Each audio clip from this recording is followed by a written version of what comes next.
they saw the lights on in the office, and it was, right around the holidays, and they came in, he had a tuxedo on and she had a gown on, and he just looked at me and said, "What the hell are you doing here?" I said, "Charlie, I got all this stuff, it's due." And he looked at me and goes, "Did you ever think of hiring somebody?"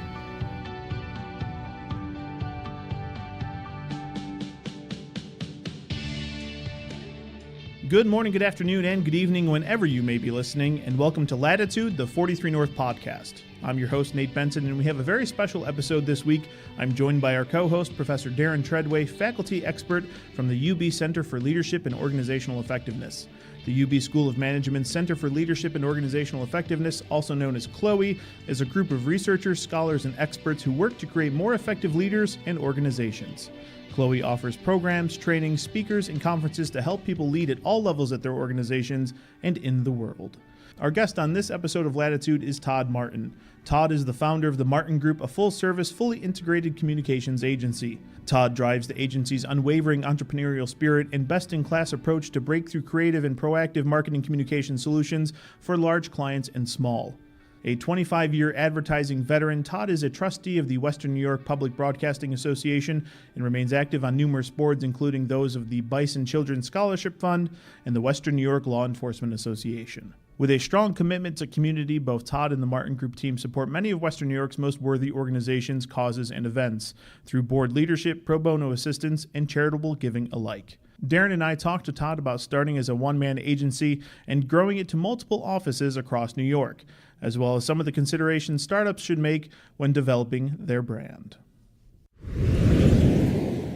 All right, thank you so much. Darren, how are you?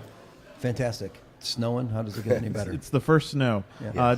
Darren, of course, for those who might not remember, give us the quick background of why you're a guest host today. I'm a fellow at the Center for Leadership and Organizational Effectiveness at the University of Buffalo. I spent probably the last 2 decades researching politics and leadership within organizations all around the country and all around the world. How's that going? Seems to be okay. I mean, they keep paying me. You're making a living. Yeah, I mean, making a living. As long as the paychecks keep coming, I'm good. Will he be judging me today? I do have quite cards. possibly. And of course, the third voice you're hearing, we have a special guest today, Tod Martin. Tod, how are you? Good morning, Nate. Doing great, thanks. Thanks for having me. Give us the quick rundown of who you are, what you do. Yeah, so I'm Tod Martin. I am the principal and chief creative officer at the Martin Group.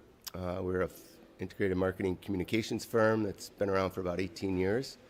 And we do marketing services, and we can get into that a little bit more, for a host of clients in the various verticals that we serve. Brand new space on Main Street, too, just opened in the past year or so, right? Yeah, great. Awesome. We spent some time and some money to invest in our great city, and we're excited about that because we have a workspace that's truly world class, and we had the help of many in the community, from Canon Design on the architectural side to Evans Bank to give me the money to do it. Actually, the federal government helped quite a bit too with historic tax credits. So it was a fantastic project, and the outcome certainly we couldn't be more proud of, and it really affects and speaks to who we are and our culture, and the environment that we work in is really important. I have to say, for the last 2 years, the intercession for the 43 North judging has happened in the Martin Group basement. So, thank you so much for allowing us that great open space. I know all the judges have really appreciated that nice place to charge up and just be able to talk candidly about the competition. It's a great space to do that. Thank you. No, we are, I think it's really important to open the space to the community when and where appropriate. Yeah, I love bringing the outside in to enjoy the space with us, because I think it's special. I think when people get in there, to your point, the judges, it doesn't hurt to have 30 rich venture capitalists running through your building either, to get some brand exposure. But there's been no real outcome on the upside for me other than being able to be a good host and a good community citizen.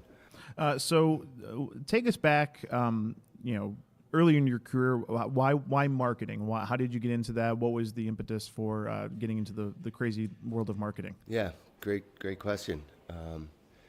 Boy, I can spin it way back to the day when my mom seemed to take notice that I could actually draw as a kid. So I was an artist. I was a illustrator, painter, fine artist, if you will, for a number of years through high school and through college. And that path led me into the graphic design world and graduating college into advertising and marketing. So sort of, interestingly enough, just follow the path, follow the gut, follow the skill set, and it sort of took me there. I would just suggest the real nature of who and what I am today is I wouldn't say self-taught, but taught through experience of on-the-job training, so to speak, because from really, being an artist to developing marketing strategy and execution, there's a bit of a stretch there, but it's played out well. Do you still find time to illustrate and work on art at all? Running a huge shop like you do? Yeah, no. I think about it. I think about like those little noodles on the wall there. I do those once in a while, but in retrospect, I probably wasn't. I couldn't draw that great, I don't think. But anyway, so yeah, I honestly I do think about when I'm done someday. I had a former boss, similar path to mine, a guy named Alden Schutte back in the day. It was the Schutte Group. Did a lot of work for Rich Products and many others. But I follow Alden on Facebook, and I see the paintings he's doing down in Florida in his retirement. I'm like, I'm wondering if that's going to be me someday. I'm not sure. I'm not a big fan of what he does. But so when you got into the world of marketing, was the kind of the goal to always open up your own shop and grow it to what it is today? I mean, you have, I forget the number of employees total you have, but it's quite a sizable shop for Buffalo. Yeah. We're up to 80 associates across our footprint, which is primarily upstate, Buffalo, Rochester, Albany. Headquarters is here with about 55 of those associates. So, in my earlier days of my career, I certainly thought about having my own shop, thinking, the ideal scenario would be to have 15 or so folks around me doing our thing, creating, doing great work. And that happened probably about 10 years ago. I had 15 people, so now there's 80. But it's fun. It's a fun ride, and we're very fortunate in who has supported our vision, our mission from a client standpoint, and the folks that I've been able to surround myself with from leadership throughout the organization. We're doing great work for great clients, and that was always the vision. Previous, I had some great partners in a firm called Travis Collins Partners. I was with those guys for 8 years. I was a partner creative director before I started the Martin Group. So you talk about building this from maybe I could have 15 folks to now you're at 80. And I would suggest, probably the imprint of your personality is a big deal in your culture there at the Martin Group, because you are the Martin in the Martin Group. Can you speak to how this particular agency reflects perhaps your personality or your values, either in a workspace or in the community? Yeah, I would suggest that we definitely have defined core values in the organization, which we put in place. We wanted to sort of have that framework that would shape our culture. So those core values, I would suggest, are probably innate in me and in my push and my drive over the years, but I think they are certainly instilled in the firm, in the associates at our firm, because when they come in, they understand our values, and we understand our values quite well. So when we're talking to folks that might join our organization, they're measured up against those to make sure it's a good cultural fit for everybody, and that seems to work out well. I would just suggest that there's certainly no replacement for hard work to start with, so that the work ethic piece is critical It's just what we do. It's a service business. It's under the pressure of deadlines, coming up with new, fresh ideas all the time. And there's plenty of work flowing through the system, so keeping that straight, keeping that organized, and the output has to remain at the highest level. We're judged on, our, most recent project, if you will, for our clients. So, yeah, the culture's crucial. Everybody's living and breathing it. I would suggest we don't preach our values; they're just instilled, and I think people are living them. The when you're dealing with a very unique workforce. I mean, they're creative folks. My guess is they were artists like you when they were in high school. Do you think that provides any particular challenges from perhaps managing a more traditional workforce, or perhaps some opportunities over the traditional workforce? So I would suggest maybe out of those 80 people, 30 might be really truly on the creative side. Both art designers, art directors, and copywriters, I would suggest, are also on the creative side of the shop. And everybody's a little bit unique. Yeah, they might be living our values, but everybody brings their own style, their own personality, their own way, and but are contributors. The creative group, you know what? If the culture's right, if you engage them and the work, they have the freedom to do the work that they love doing, and we have the right clients that allows us to do that. They feed off of that and they excel. And so managing them, we're, a modern company with, back in the day when you sort of semi-punch the clock, if you will, there's some freedoms. We recognize people work hard and everybody has a little different. So nobody's walking in the door, because they have to get there by 9. They're there, just they want to be. They know what's ahead of them, what their workload is, and they meet the demand. Well, especially the PR side of your company, a lot of there's evening events, so it's like the traditional 9 to 5 doesn't kind of fit that mold, especially on your PR team side. Yes, and I would say that you have to be visible out there. You have to be in the community, and the PR guys certainly. And we're running events for clients, so those extend beyond the normal work hours, if you will.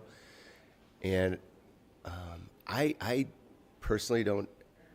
I used to have some guilt, like, oh, geez, I'm late today, but or I'm not showing up today. That's gone away. And how long did it take to go away? Well, it still sort of lingers, isn't it? Every once in a while. Yeah. So you'd suggest probably you're managing outcomes to a degree, and as long as the outcomes are there, you allow them to be the professionals and express their personalities appropriately through their work. Is that kind of the philosophy? Absolutely, 100%. It's coming out in droves with what we're doing, and again, the work that we're doing and who we're doing it for, and the accolades we're getting. So it's I tingle when I say that.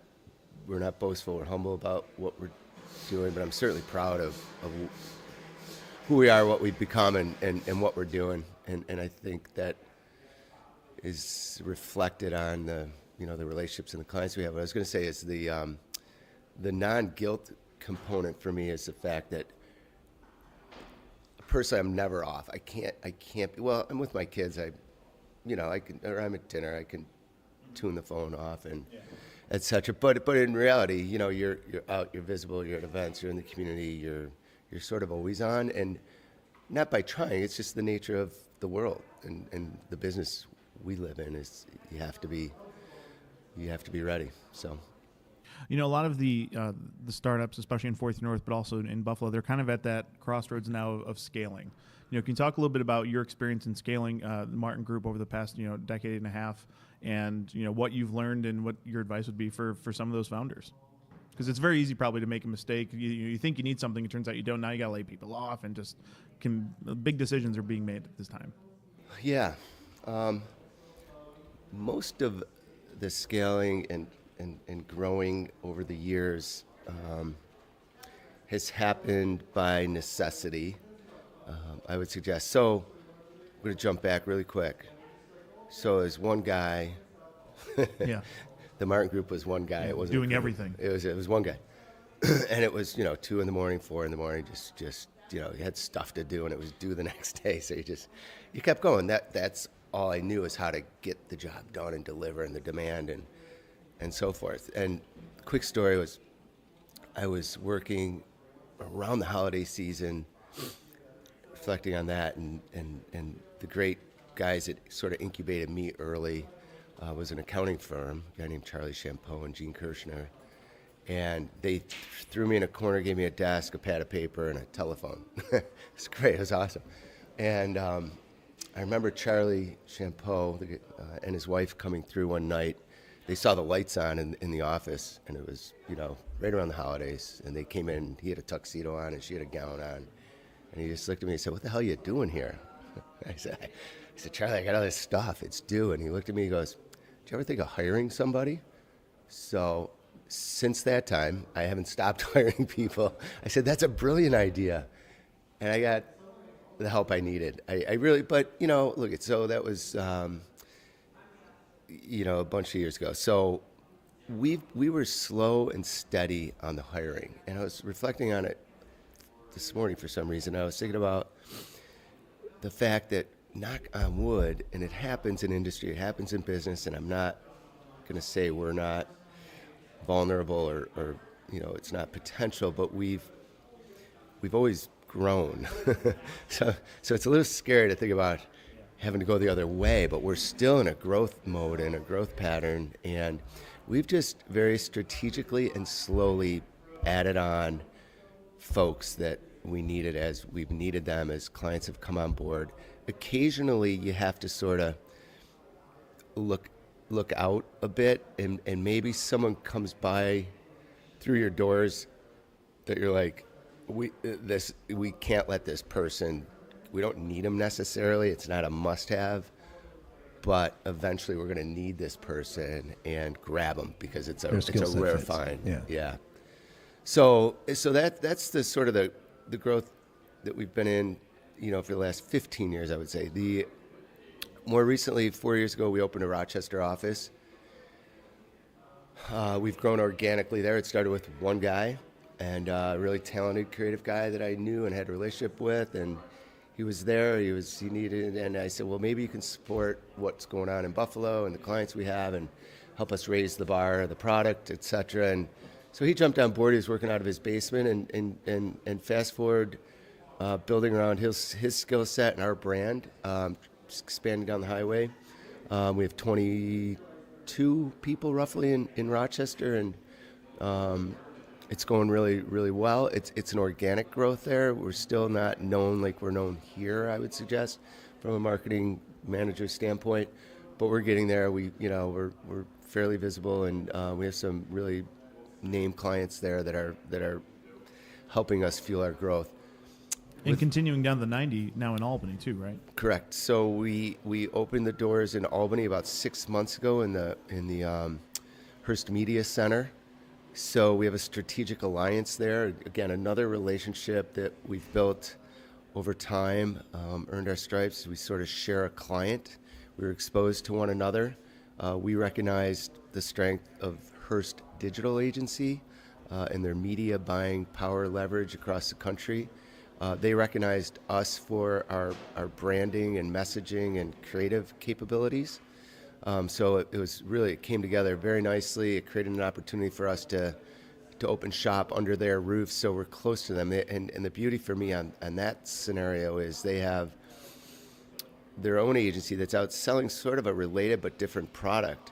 So and they have relationships. So when their clients ask them, like, hey, can you do this? They go, oh, yes, we can. And that referral comes over to us. So that one is going to be interesting. It's, like I said, it's been about 6 months, and so it's relatively new and in its infancy, but it's going well. I'll be shooting down the highway on Sunday to go meet with that organization with a potential client as well as an existing client. So I show face down there about once a month and make sure that things are running smoothly. Yeah. You keep across the domains of talking about your workforce, talking about your business, talking about your growth.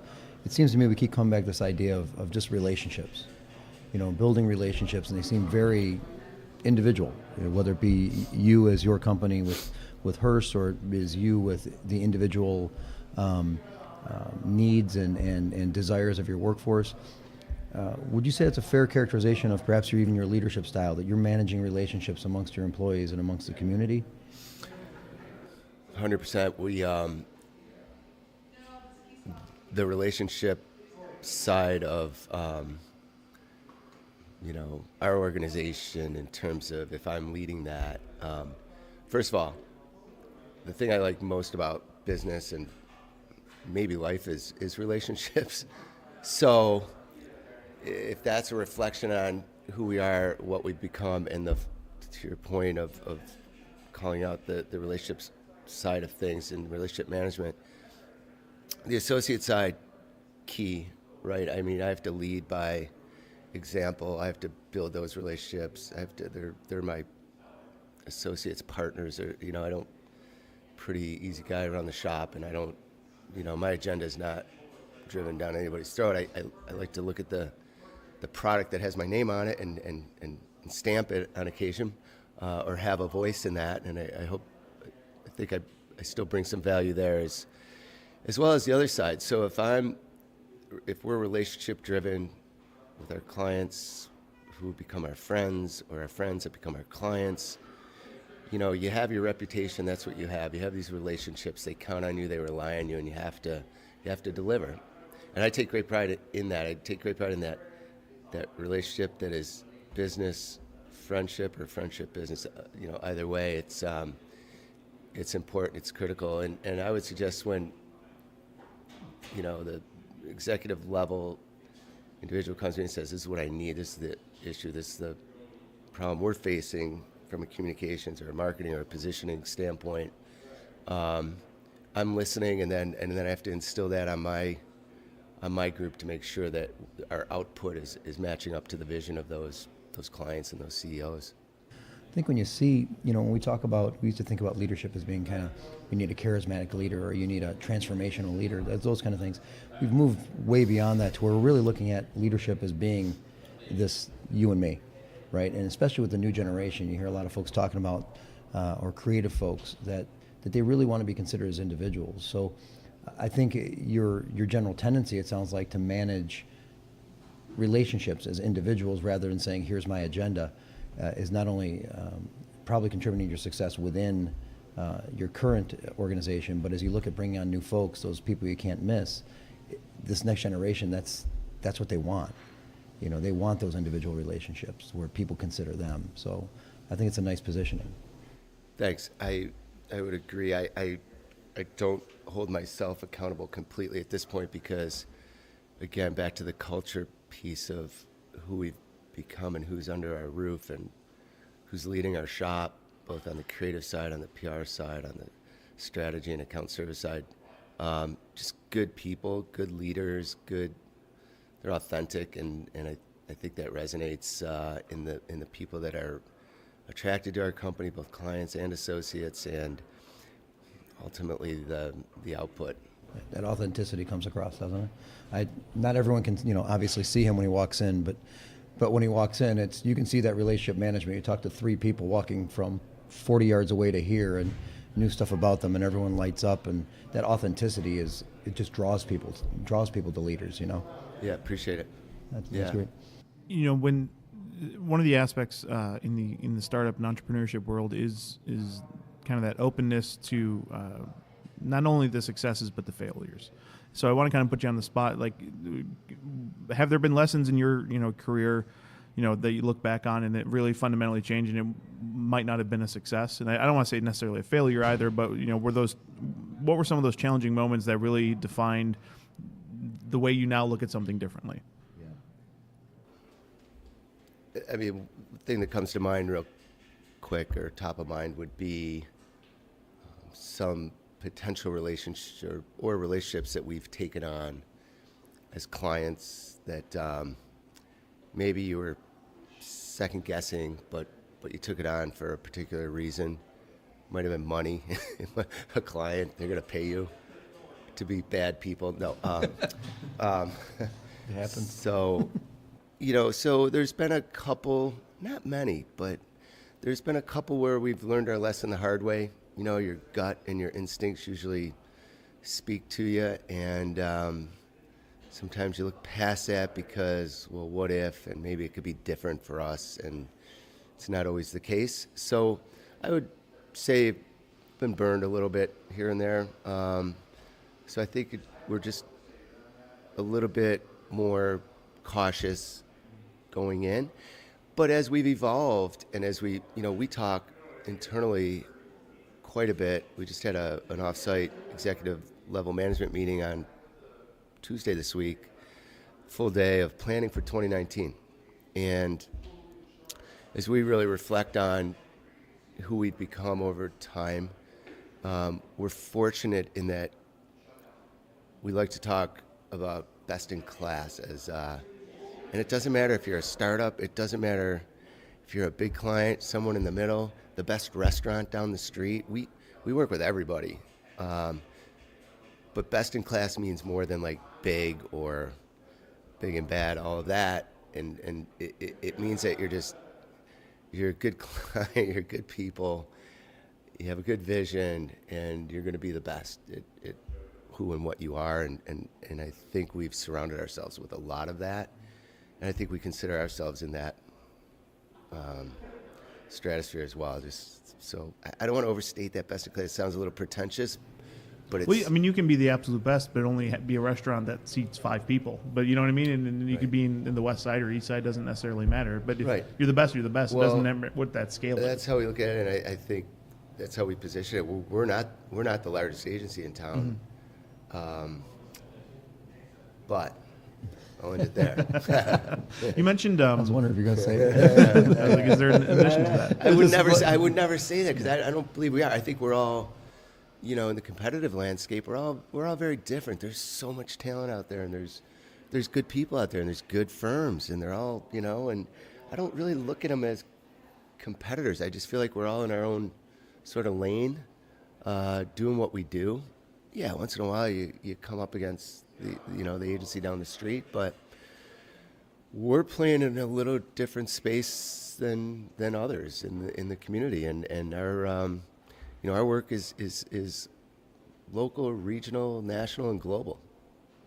And as we've grown and really honed our vertical expertise, we've attracted a fair amount of out of town clients. So I can certainly suggest that we're creating jobs here because we have a lot of out-of-town business that we've attracted, and that means I need people and we need resources. We need production companies, and we need film, and we need digital resources. It goes on, and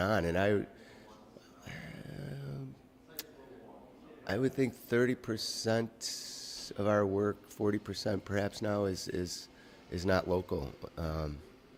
But that's how it's going. How's it feel to say that? So we're in Buffalo, right? So I've been here my whole life, and I have thick skin. We all do, and we're all proud, right? I mean, my siblings took off right after college. I'm like, I thought I was going to take off too. I thought I had to be in New York to get my career path going, but I ended up getting married at a young age, and and this became home, and it was fine. And boy, to this day, I have zero regrets. I get to New York as much as I want. I have clients in New York. I go everywhere. But gosh, it's great to be here and have access to what we have access to in this community, and the turnaround and what's happening is really exciting. So to attract the out of town clients, I guess I started out with the Buffalo comment because you have to overcome that. You're not Chicago, you're not LA, you're not New York, but guess what? We're doing that level work, product, quality. So when we get the opportunity, we show up at the table as the underdog, and guess the underdog is always going to overachieve, and that's always been our nature. And that's why I think we've had success as well, is that work ethic that we're always going to. I wouldn't say always, but you try to over-deliver because you're that underdog. You want to perform. You want to almost, right? Get their attention, and that's worked for us. that fighting, Buffalo spirit, and Yeah, when you speak of hard work and humility and those sort of things, that's not just you, that's this community, right? That's probably a product of being here. yeah, you always have something to prove, right? And we've proven it, but I still feel like we have something to prove, and it's what motivates you. So You mentioned earlier, some of those instances where you should have gone by your gut. In this kind of data and analytical driven world where numbers define everything, in business, how important is trusting your gut to a degree, and maybe going against what the numbers are telling you because it just doesn't feel right, or it feels like you should go this other direction? yeah, so analytics are driving a lot of the digital space that we live in, certainly, and it's hard to argue with the real-time results that we get on digital campaigns or creative messaging that's out there, and responses and click-throughs and all the above. So I think the data plays a really important role. So strategically, we're not afraid to do some research and let the response sort of drive the direction of some messaging, campaigning. So to me, that's sort of data in its own way. But that true data, that real-time analytics that we're viewing, developing dashboards for our clients, and we're reacting to, that are helping steer a campaign a certain way to get further results. Everything is incredibly targeted, and real-time results are driving the campaigning and the client spend, and you have to be able to answer to that quickly. It's not like put a brand campaign out there and let's see how we did in a year to build the brand, build our position. In 2 days. Yeah, we need to. Yeah, how's this working? So in a competitive environment, this real-time data has even sped that cycle up 100%. significantly. Yes. He asked you earlier, and I think it was a great question about, were there failures along the way? I'm going to take it in the opposite direction and Sure. and be Mr. Sunshine, I guess, on this snowy day. Yeah. What are you most proud of? I think, I can't help, I know this is a business discussion, but I can't help certainly think about my family. And, again, relationships, right? It's back to that. It's full circle. But that sort of drives it day to day. So I have a bunch of great kids. I got a great wife. And I got a great life. So on the business side, I would suggest what makes me most proud is probably the brand that we've become. And I don't reflect on it often, but others seem to. It's interesting to watch others look at the brand of Martin that we are, and it means something.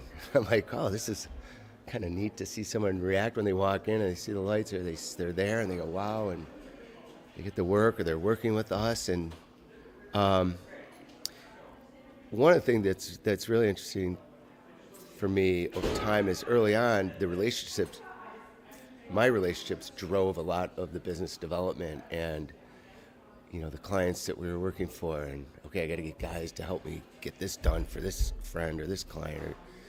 And over time, what's really great is the fact that there's work going through the shop it's not driven by my relationship, it's driven by our brand. And I say our brand. So Martin, to me, it's our brand now, and it's not my name, and it's not me. So I guess, circling back on the question, I would suggest that developing a brand that has sustained, it's tough business, that has legs and has a really bright future with or without me is pretty cool now. Yeah. I think that's really, you mentioned in the beginning, I know it's a business discussion, but it's my family. I think it's important to and I know you do this with all your employees and the people you talk to. We're not our jobs, right? We're doing it for a reason. Some people they're doing it because they need to support their their artwork, and they have to work. I mean, you're working to provide probably a beacon for your family, something that your kids can look up to, and I think that's an important thing to remember. That is the business. I think that's a good place to somewhat wrap up. The last question I have, Todd, for those startups, who are just getting off the ground, can you talk a little bit just as we wrap up, really that importance of establishing a brand and not letting that get neglected in terms of like the daily hustle and bustle of like building your thing you're building, or dealing with gaining this client. And I think sometimes the day-to-day startup life kind of struggle of like just getting the clients and like handling that, you sometimes forget about how important the brand of your startup is. Yeah. The piece of the equation, I guess, as I would think about a startup, reflect a little bit again on relationships and building those relationships. You never know who's that person that's gonna take an interest that could potentially help you. So I think being authentic, being a good person, living up to promises,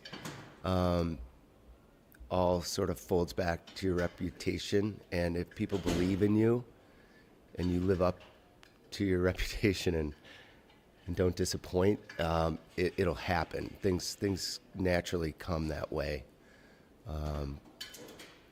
That's all we really have, right? Is our reputation, and you have to protect that at all costs, because once that turns the wrong way, it's really hard to rebuild it. So again, the idea of that guy sitting next to you that maybe is quieter, that's not engaging with them. There's not one person in my career, whether it was the guy cleaning the office late at night or the CEO walking out the door, that I didn't say hello to because and meant it, or how are you? So build the relationships with everybody, and see where it takes you. Well, Todd, thanks so much for coming on the podcast this week, and we're thrilled to have you, and we'll certainly catch up with you down the road.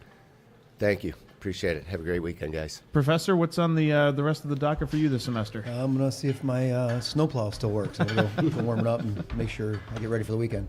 Well, thank you so much for guest hosting with me this week. I appreciate it. Welcome, Nate. Cheers. Do you want to be a better leader? Visit mgt.buffalo.edu/Chloe, that's CLOE, to learn more about upcoming Chloe programs. I want to thank everyone for listening to the podcast this week, especially our guest Tod Martin and my co-host Darren Treadway. Be sure to leave a review of the show on Apple Podcasts. The more reviews we have, the more people that will see this show. Thanks again for everyone who's listening, and thanks again to the UB School of Management Alumni Association for sponsoring this episode. For 43 North, I'm Nate Benson, and we'll see you at the next one.